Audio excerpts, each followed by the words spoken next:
Hello. അങ്ങനെ രാവിലെ ആയി. അപ്പോൾ മോൾക്ക് സ്കൂളിൽ പോകണം, അതുകൊണ്ട് രാവിലെ തന്നെ എഴുന്നേറ്റു. വെള്ളയപ്പാട്ടോ ഇന്നാക്കിയത്. അപ്പം നല്ല പഞ്ഞി പോലത്തെ വെള്ളയപ്പാട്ടോ. അപ്പോൾ മോൾക്ക് സ്നാക്സ് ആട്ടോ അത്. അപ്പോൾ അവൾക്ക് പൊട്ടൊക്കെ തൊട്ട് കൊടുക്കാൻ പോവാണ്. പെൺകുട്ടികളെ ഇങ്ങനെയല്ലേ, നമുക്ക് എത്ര ഒരുക്കിയാലും മതിയാവില്ല അല്ലേ. സംഭവം ഞാൻ മേലൊക്കെ ഇട്ട് കൊടുക്കുന്ന കേട്ടോ, പക്ഷേ ഇന്നെന്തോ പാളിപ്പോയി.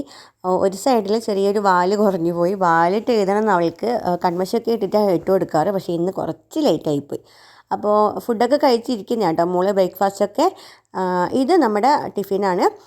മോൾക്ക് കറിയുണ്ട്, വെണ്ടയ്ക്ക മെഴുക്ക് വരട്ടിയുണ്ട്, അതുപോലെ മീൻ വറുത്തതും ചോറും. അപ്പോൾ അതൊക്കെ റെഡിയാക്കി കൊടുത്തിട്ടുണ്ട്. അങ്ങനെ മോള് സ്കൂളിൽ പോകാൻ പോവാം കേട്ടോ. ടാറ്റയൊക്കെ പറഞ്ഞു വണ്ടിയിലേക്ക് കയറി. സ്കൂൾ ബസ്സിലാണ് പോവാറ്, ഇന്ന് അച്ഛൻ കൊണ്ടുവെക്കണം എന്ന് പറഞ്ഞ് അങ്ങനെ വണ്ടിയിലേക്ക് കയറി. ഉമ്മ തന്നു. ഉമ്മ തന്നാലും അവൾക്ക് മതിയാവില്ല കേട്ടോ. Okay, bye. ഇനി അടുത്ത വീഡിയോ കാണാം.